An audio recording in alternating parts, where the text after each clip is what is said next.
Gambia, Angola, China Holding, Gash, producers of the finest tomato paste in the Gambia. Jaja tomato paste, available in 5 kilos, 1 kilo and in sachets. For wholesale and retail, visit our factory at Banjulunding. We are also producers of Jaja mineral water, cool, clear and fresh. Gash, Gambia, Angola, China Holding, with headquarters at Fatu Golden Plaza, Mile 7, Bertel Harding Highway. Gash Group also provides the best security company, Gash Security, for your offices, warehouses, homes and personal property. Gash Group for all your construction projects, offering you quality water reticulation for your gardens, pump irrigation, tidal irrigation projects and all types of buildings. You can contact Gash on 396-7894, 700-8993, 373-0259. Visit us at Gash Global Group on Battle Harden Highway, Fatu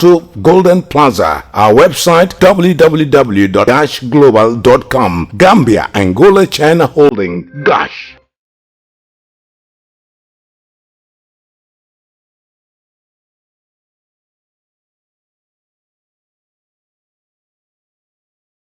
It's a warm reception to our studio here in Serekunda. This is starting the news with me, Daro Chan, in the headlines tonight. NAWEC orientates 8 partners on information management project. TRRC continues public hearings.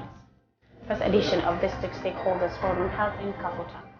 Young Poultry Farmers Association launches Lower River Region chapter. On the international scene, Apple Facebook clashed over online privacy and data usage. Biden threatens sanction after Myanmar military coup. Ethiopia. UN states 20,000 refugees missing in Tigray. Those were the headlines and now the news in detail.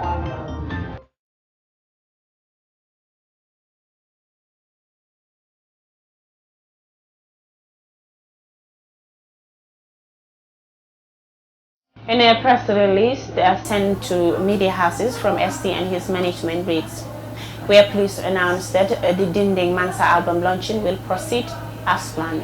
On February 6, 2021, the challenges we had in relation to the venue, the Independent Stadium, has been resolved. Amicable, following candid and fruitful engagement with relevant stakeholders. We would like to express sincere thanks and appreciation to the management of the stadium, the Minister of Youth and Sport, and the entire Gambia government for their cooperation and support." The release ends. The National Water and Electricity Company NAWEC on Monday held a meeting with stakeholders on the Information Management System project. The meeting was held at NAWEC head office in Kanifing. The activities of the project will be jointly handled by the Gambia Bureau of Statistics and NAWEC. The project will also mark the commencement of a data collection exercise in the country. Model budget attended the event, and this is his report.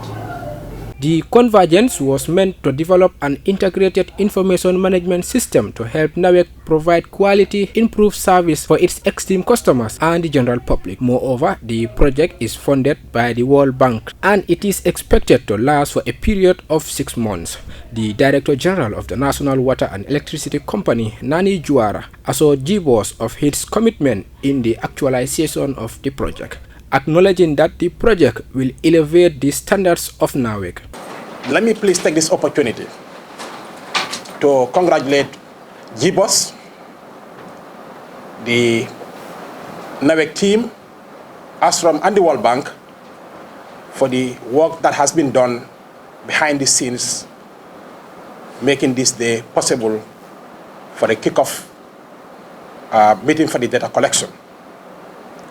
As the Managing Director of NAWEC, I am fully committed to making the IMS implementation process a success. This project is of great importance to NAWEC, and let me say for the country as well, because the exercise that we are about to embark on, which is data collection, is going to create an opportunity for NAWEC to have reliable data for our reporting requirements, both internally and also to meet the requirements of our customers. So to me as the MD and also for the project team, I believe the success of this project will hinge on the following: that when we have accurate billing data we have improved quality of electricity supply or water supply based on the services that we provide to our customers, and also our ability to respond to our customer queries and faults that might be reported to us on time. This is going to also, in my view, help us to absolutely have the opportunity to be able to identify all our assets countrywide, and also give us an opportunity to be able to upgrade and also replace some of these obsolete equipments that we might have in the field. It is also an opportunity for us to be able to reduce the service interruptions that we have and also be able to respond on time. In my view, success at the end of this project would mean now we could be able to plan properly and also be able to provide reports that are of quality and that will meet the requirements of all our stakeholders. The Deputy Statistician Aliu Saho, who also served as the representative of the Gambia Bureau of Statistics, extended heartfelt gratitude on behalf of GBOS, noting that it is important for the public to know the importance of the data collection exercise. I think it's important for the public to know the importance of this exercise. Without data, I don't think there could be any planning in any part of the world. And I think NAWEC requires this information to improve what they're doing, the service provisions for the general public, with electricity, water, as well as services generally provided in this country. So we're urging the public to really help in terms of giving access to the field staff, to their premises, to the NAWEC assets as said by Matar, be it the electricity meter or as well as the water meter. Also, other questions will be asked regarding services in the country, not only peculiar to NAWEC services, but generally services in the country, internet, refuse collection, among others. As Matar has indicated, the IDs, the field staff will be provided with an ID card, and the ID card will bear the name of the respondent, as well as logos of NAWEC and GBOS. An introductory letter will be given to them laminated because of the period of the exercise will last for 6 months, which have telephone numbers of personnel to be contacted. In case you need clarification of why this project, why these people are coming to your households, collecting data for electricity, water, as well as general questions about the services in the country. The NAWEC customer manager, Matar Manjang, outlined the importance of the data collection project, noting that the exercise targets the local communities. He urges the members of the community to comply with the data collectors. Coordinates of all our assets. This includes our pole numbers, our substations, all our assets in the field. And this we're going to put in a system whereby anytime there is an incident, or it's going to help us in our incident management, anytime there is a fault in the system, you will easily see it in the system. You will trace it and know exactly where the problem is, and the team will be there on time to be able to solve this. This will save time, it will save costs, and it will also help us to reduce our downtime that we have in the system. Sometimes some faults occur. It takes time for us to restore it because we have to go physically into the field, try to trace where the fault is, which takes time. So when the IMS is done, with all this information in the system, the downtime will be reduced, and also it will save time, it will save cost. That saving can go into improving the supply of our services. The data collection project is sponsored at a tune of $21 million by the World Bank as part of its efforts to support the country's energy sector. However, the success of this project is expected to ameliorate the Gambia's water and electricity supply problem. For Star TV, I am Modi Elbaji. Alhaji Lang Sise, also known as Keba Dibra, testified before the Two Reconciliation and Reparation Commission earlier today to give account on the encounter he had with youth group members, of which he later discovered were part of the Kanilai family farm, soldiers and Green Boys. He also explained the subsequent arrest he encountered with the National Intelligence Agency. Bintakoli tells us more. Lamin Dabo, who has served as an orderly to the then Directors General of NIA in the presence of Daba Marina, Hari Sambu, Pajalo, and also worked under the Investigation Department for 2 years, after which he was moved to a unit called Special Operations, said he had never tortured anyone at the NIA, as he claimed that torture is different from beating. The witness added that he has never maltreated any person at the NIA. At this juncture, it was put to him that he is believed to be the most notorious person as well as the second advancedly mentioned torturer of the NIA. Dabo denied them and said all are mere allegations levied against him. On the issue of Lamin Kabo and Co., this was what the witness has to say. Dabo accepted that most of their dealings were executive orders of former President Yahya Jammeh. The lead counsel and the witness had a heated debate as the witness denied taking part in some of the tortures allegations levied against him. Reporting for Star TV News, I am Binta Kuli. The Kamba East District Youth Committee had its first edition of the District Stakeholders Forum on Sunday to promote exclusive stakeholders meeting subsequent to the development of the district. Yamdo Koka was in the village, and this is her report. In a bid to promote job creation, empowerment and experience in skills among youth and children within the communities, the District Youth Committee seeks to establish a District Development Committee which will coordinate the development affairs of the district through the District Development Plan. The District Youth Committee, under the umbrella body of Kombo East Youth and Children Development, organized a stakeholders forum intended to bring together relevant stakeholders across the district.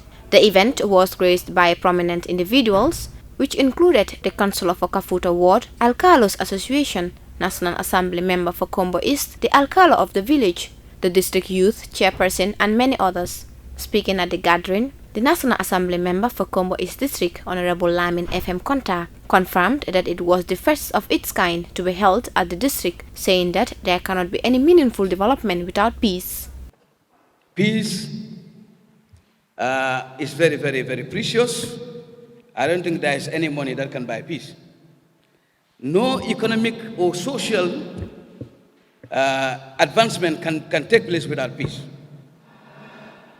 Absolutely, I think it's a cause for concern for us to be very much mindful of whatever we are doing and ensure that we take peace as one of the very expensive prices. He further said that he was very proud of the youth of Kombo East, as the main objective of the forum was to create an avenue to bring all the relevant stakeholders in development within Kombo East, create a platform for discussions on the development priorities within Kombo East District, help in developing the District Development Plan and the Development Committee. Kimbo Kuyate, the board chairperson of Kombo East Youth Children Development Alliance, described the event as important as it involved the development of the district. He added that the youth age is not a permanent destination, as they need to be trained to become responsible people when they grow up. These our leaders, we are very much aware of that. So we try to create children committee. As we go alongside, try to train children on how to participate in their own protection, but also give them some leadership skills to take over. Therein comes the sports committee. We have talents all over the district. These young people have skills, but it's like they were playing at the level of the community. Kida went on to actually see the need for bringing these young people together, organize a district competition. That's where the sports committee emerged. This is where it started. During the discussion, every stakeholder was given a chance to present their activities, constraints, and possible plans for future development.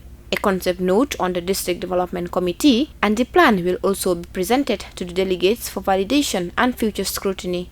The District Development Committee, after its establishment, shall develop a district development plan that will cater for the needs of all the relevant stakeholders. The forum should also be able to discuss the roadmap for activities in the organization to ensure fruitful outcomes.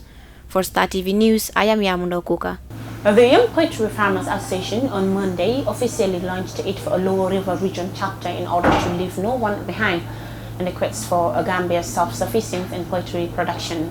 Yamundo Kuka reports.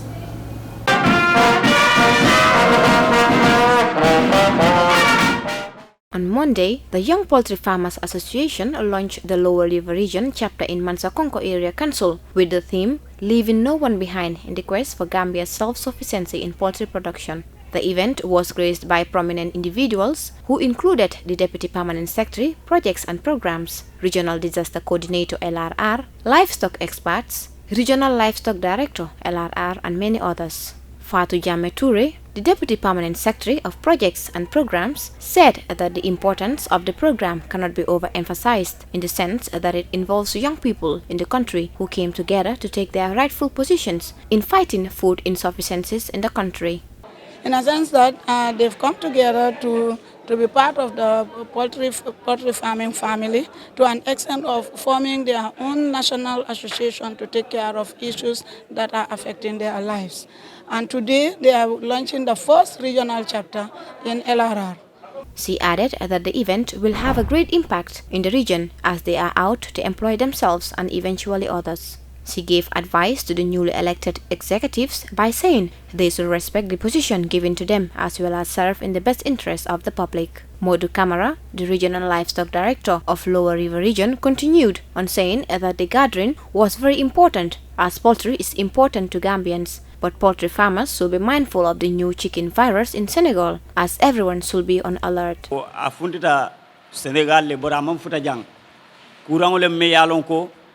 This virus is from Senegal, but hasn't reached the Gambia yet. It is a sickness that has killed 58,000 poultry. 40,000 were killed in Senegal. Therefore, it is important that poultry farmers gathered here to know what is happening in our neighboring country, Senegal, as a result of the virus.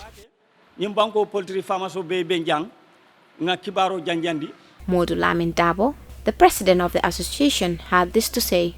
So ñing LRR chapter ñin soto e bajale lako abentol fanana do ko ñin sonni andilale e bajale lako. The Deputy Permanent Secretary, Projects and Programs declared the event and association up and running. So on that note, I have the singular honor and the privilege to officially launch Young Poultry Farmers Association LRR chapter on behalf of my minister, Honorable Ami Fabri. I thank you again. For Star TV News, I am Yamundo Kuka. Those were the local stories. We will be back with the international news.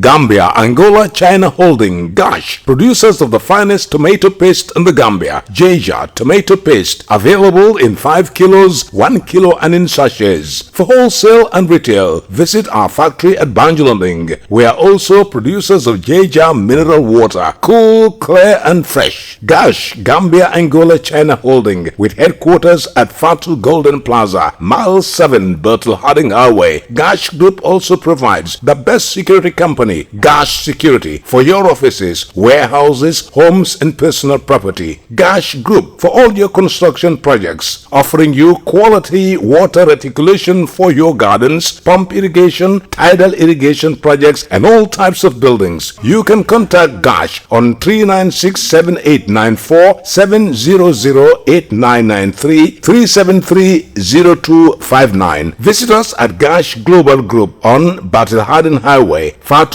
Golden Plaza. Our website www.gashglobal.com. Gambia, Angola, China Holding, Gash. And now the news being our borders. Concern about online privacy and social media companies sharing personal data have been raised by governments around the world. Now one of the leaders of the touched world taking action, with Apple calling out Facebook over consumer privacy. Al Jazeera's Raw reports. It's the battle of the internet giants, with Apple calling out Facebook over consumer privacy. Without mentioning Facebook by name, Apple CEO Tim Cook threw down the gauntlet at a data privacy conference last month.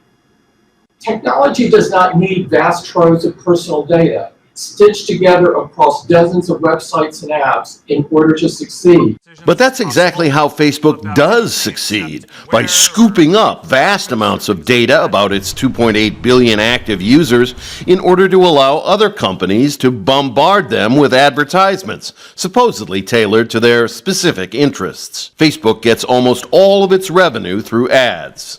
If you're like me and just about everybody else, you probably haven't printed out Facebook's terms of service and studied them. But experts say what you might find in these pages could surprise you. Facebook is probably keeping track of what you're doing when you're not on Facebook and when you're not even logged into Facebook. Facebook is able to get data on what you're up to when you're using all kinds of apps or when you're browsing on websites that have no official connection to Facebook. I think that would surprise a lot of people. Apple plans a major privacy change in the coming months. We are deploying powerful new requirements to advance user privacy throughout the App Store ecosystem. Instead of poking around in your phone's settings to opt out of data sharing, Apple will now require apps to give users a plain choice. When they open an app, the app is forced to prompt them to say, hey, do you want to let us track you or not? And that's expected to make a big difference because most people don't actually want their behavior to be tracked and shared between various apps and websites. Facebook CEO Mark Zuckerberg says Apple doesn't really care about privacy, it cares about profits. Apple has every incentive to use their dominant platform position to interfere with how our apps and other apps work, Zuckerberg told investors in January. Apple may say they're doing this to help people, but the moves clearly track their competitive interests, he said. The App Store's new opt-in feature could cut into Facebook's revenue by 10%, experts say. That revenue was nearly $86 billion last year. Rob Reynolds, Al Jazeera, Los Angeles. The Myanmar coup is a major international test for the new U.S. Biden administration, which has threatened the country with economic sanction. The U.S. president called on the military to resolve power immediately after detaining an elected member, but Biden moved risks of pushing Myanmar closer to China. Al Jazeera's Kibari Halket's reports. Calling the military seizure of power a direct assault on Myanmar's transition to democracy, U.S. President Joe Biden issued a stern warning to the country's military leaders: reverse course or face economic sanctions. We removed sanctions, the United States, I should say, removed sanctions on Burma over the past decade based on progress toward democracy. The reversal of that progress will necessitate an immediate review of our sanctions laws and authorities, followed by appropriate action. The White House is calling on the international community to pressure Myanmar's military to immediately release detained officials and relinquish the powers it seized. The developments are a test for the fledgling Biden administration and the new Secretary of State, Antony Blinken, who was sworn in last week. The top Republican in the Senate, Mitch McConnell, released this statement, pressuring the Biden administration to take a strong stand and urging U.S. partners and all democracies around the world to follow suit in condemning this authoritarian assault on democracy. When Biden was vice president, Barack Obama became the first sitting U.S. president to visit Myanmar. He praised its steps toward democratic and economic reform. Strict U.S. sanctions against the country were lifted when Myanmar transitioned to civilian rule. But U.S. support for Myanmar's government began to sour because of its discrimination against Rohingya Muslims that included a denial of citizenship.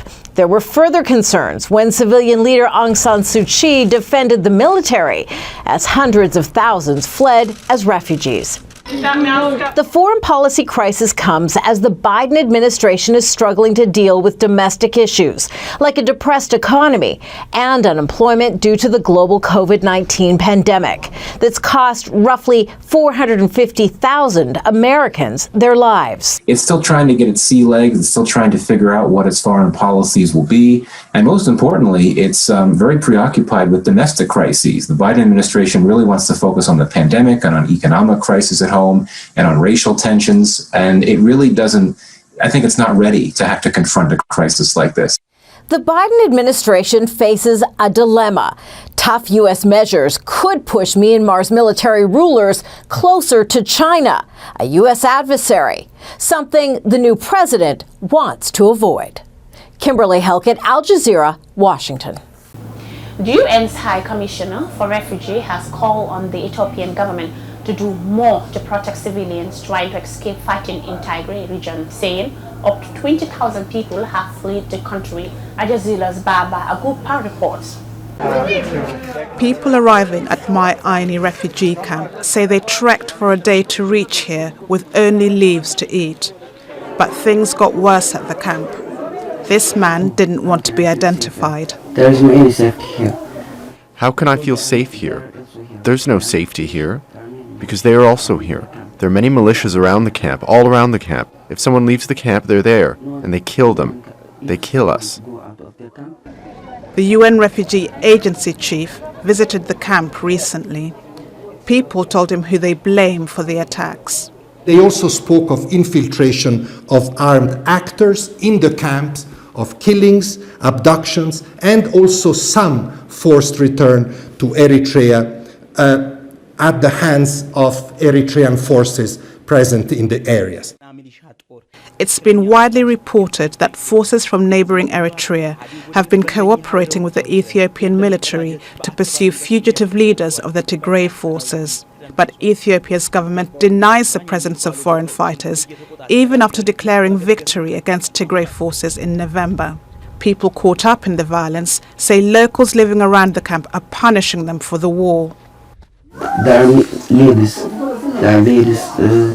There are ladies who are raped by local people due to this war, because they believe that our soldiers killed their brothers. They believe that, so they are raping our sisters, mothers, and they are killing our brothers. UNHCR says up to 20,000 people are trying to escape revenge attacks. The refugee agency wants the Ethiopian government to give them access to the areas where they are hiding so they can be helped. Barbara Ngopa, Al Jazeera. And before we end the news, a recap of our main headlines. NAWEC orientates 8 partners on information management project. TRRC continues public hearings. First edition of District Stakeholders Forum held in Kafuta. Young Poultry Farmers Association launches Lower River Region chapter. On the international scene, Apple Facebook clashed over online privacy and data usage. Biden threatened sanction after Myanmar military coup. Ethiopia. UN says 20,000 refugees missing in Tigray. That's all for this edition of the news. Thank you for watching and join us for tomorrow's news.